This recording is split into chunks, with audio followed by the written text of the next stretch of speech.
This is Democracy Now!, democracynow.org. I'm Amy Goodman with Juan Gonzalez.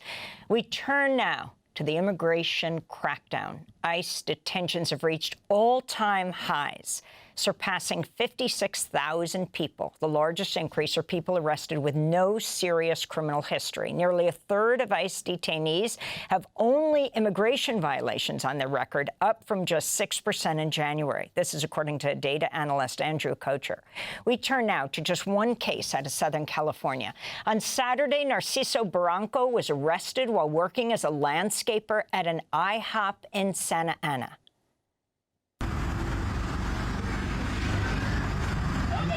¿Por qué le pegas?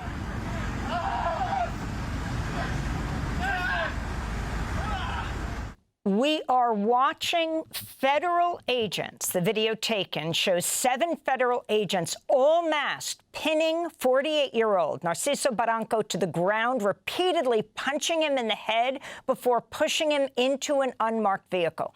Baranco was born in Mexico, has been in the United States for more than 30 years. He also has 3 sons in the U.S. military, 2 active-duty Marines. One who joins us now is a Marine veteran. Alejandro Barranco was able to see his dad in custody yesterday, days after the arrest, still wearing the same bloodied clothes. We're also joined by Jonathan Hernandez, a council member for the city of Santa Ana, California. We welcome you both to Democracy Now! Let's begin with Alejandro. The country is seeing this horrific video of your dad being beaten, punched in the head by these masked agents. Explain what you understand happened and how he was yesterday when you saw him. So yesterday when I saw him, he looked beat up. He looked rough. He looked defeated. He was sad. It's just not right the way all this is happening. I think anybody would be scared if they see these guys come up to them masked, not in uniform, guns out. It was bad. And did your father tell you what they said to him, or as they came up, was this part of a general sweep, or were they specifically just targeting him? I think it was just a general sweep. There was reports that they were in the area where he was at, and I think they just saw him racially profiled and came up to him. They had no warrant for him. They weren't looking for him. My dad has no criminal history. Now, you served a tour in Afghanistan. Can you talk about the rules of engagement that you had in place when you were there? And should federal agents be held to a similar or higher standard than soldiers in war zones? Yeah, for sure. I do believe that there has to be a proper rules of engagement. I don't even know if they've made that public yet. And over there, I mean, you couldn't really do much. You can't hit back. You can't shoot. You can't do nothing unless someone were to shoot at you or directly try to harm you. After the video of Baranco's arrest went viral, the Department of Homeland Security responded to a local news report with a post on X saying, quote, "He assaulted federal law enforcement with a weed whacker. Perhaps the mainstream media would like our officers to stand there and be mowed down instead of defending themselves. What a completely slanted portrayal of what actually happened," unquote, the government said. Your response? My dad didn't try to attack them at all. In that video, it shows them pepper spraying him right before he turns, and I think it's just a natural instinct and body movement to try to defend himself. I want to bring Jonathan Hernandez into this conversation. You're a city council member with the Santa Ana City Council. You shared the viral video showing Narciso Barranco being punched by the Border Patrol agents. Can you talk about your first reaction when you saw this landscaper being taken down by masked men? And my question is this: why are city councils around the country passing laws that say protesters can no longer wear masks? But why not pass laws that say agents can no longer wear masks? I remember in New York when when a police officer would cover just their badge number with black tape, if you could prove that, there would be trouble. And now we're talking about masked and hooded agents? Jonathan Hernandez. Yes, thank you. Well, first and foremost, I want to begin by sending a message of solidarity with the family of Narciso Barranco, and I want to applaud his son Alejandro Barranco and thank him for his service to our country. They are a shining example of what Mexican-American families represent and our devotion and love for this country. What we have seen over the course of this past weekend on video is injustice. We are seeing a extreme abuse of power on the screens of our phones, and we have seen a hardworking Santa Ana resident of over 3 decades who has raised 3 children who have all decided to sacrifice their freedom for this country that we love. Their father was treated as if he's not birthed American heroes in our country.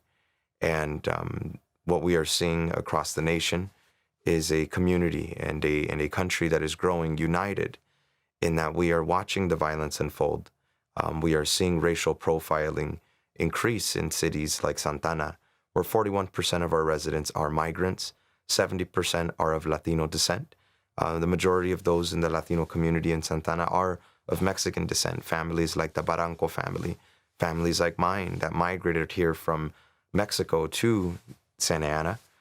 We have examples of for one, over $100 million of taxpayer money here in Orange County is accredited to immigrant families like Mr. Baranco.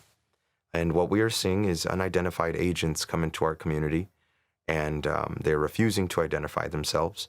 They don't have judicial warrants, and these ICE raids are an example of the government's overreach, and they're a violation of our First, Fourth, and Fifth Amendment rights.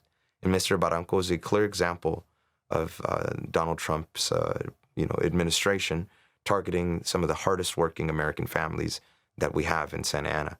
And in this community, we are going to stand up to ensure that, number one, Narciso Barranco is brought home to the city of Santa Ana so that he can be reunited with his family. Number two, that the National Guard and the militarized, approach to policing in our community ends immediately. There is no reason for people to be beat on camera because they are immigrants. And lastly, we want for every single agent who comes into this community to identify themselves. And as a policymaker, I will be making sure that the department understands that is a top priority to our city. And council member, you said in the past that a day without Mexicans is a day without America. How are you seeing these workplace raids and these sweeps in cities like yours undermine the economic fabric of local communities? Well, that's a fantastic question. The brutal reality is, the violence that we see firsthand on the screens of our phone isn't just tearing apart our families and our backyard. It's also tearing apart our local economy. Our economy in Santa Ana is upheld by immigrant, hardworking families like the Baranco family. And when you look in Santa Ana, what helped us carry through the COVID pandemic were these very immigrant workers that Donald Trump is now targeting. These were the essential workers that were keeping groceries on your table. These were the essential workers that were providing healthcare access to your family. These were the essential workers that continued to keep your kids educated. These were the essential workers who made sure that you had a place to eat. And in Santa Ana, what we're seeing is, the impact economically is deserted businesses, city streets in the downtown that are not flooded with our residents walking and spending their dollars after school and with their families. This has had adverse impacts on our local economy. It's affecting our local businesses, and it's affecting our residents. You have people who are choosing to not go to work. You have children who are choosing to not come out of their homes. And lastly, part of why I mentioned a day without Mexicans is a day without America is because this city of Santa Ana is proud of its deep Mexican roots. And a day without us is a day without Santa Ana. I say this as somebody whose family migrated from San Juan de los Lagos to the city of Santa Ana in the 1950s. My grandfather, much like the Baranco family, we gained citizenship by fighting in America's wars. That is how we were able to bring over family members. And I think what is important for us to remind this country is, although we may sacrifice all of our freedoms to fight for you, we ask in return that you treat our family as Americans as well, because we are proud to live here. We are proud to fight for this country, and we're proud to start our families in these cities. And that's why we, in the city of Santa Ana, understand how important families like the Baranco family are to this beautiful community, because it wouldn't be Santa Ana without families like the Baranco family. Well, I'd like to bring in Alejandro Barranco again, a Marine veteran and the son of Narciso Barranco. What's your reaction when you hear your father, who's been here working for more than 30 years, is referred to by the spokeswoman for Department of Homeland Security, Tricia McLaughlin, as just an illegal alien? I think it's inhumane, and I think they're acting in ways that are just not professional. I encourage these types of people to look more into our community, to visit our people, talk to our people. They're hardworking people. They love this country, and they love to give back. Alejandro, your active duty Marine brothers, 2 of them, are stationed at Camp Pendleton, while 700 of their fellow Marines were deployed to L.A. amidst the immigration protests. And, of course, you're a Marine veteran. Your final thoughts on what's happening today? And do you know if your father will get out? I'm not sure my father will get out yet. That's what we're trying to push and trying to do. And then about the whole Marine Corps thing in LA, I mean, I know these Marines are just following orders. But I do believe that they're hurt as well. As I know that a lot of their families are undocumented or came from another country and raised them right, and that's why they're there. Thanks for watching Democracy Now! On YouTube. Subscribe to the channel and turn on notifications to make sure you never miss a video. And for more of our audience-supported journalism, go to democracynow.org, where you can download our news app, sign up for our newsletter, subscribe to the daily podcast, and so much more.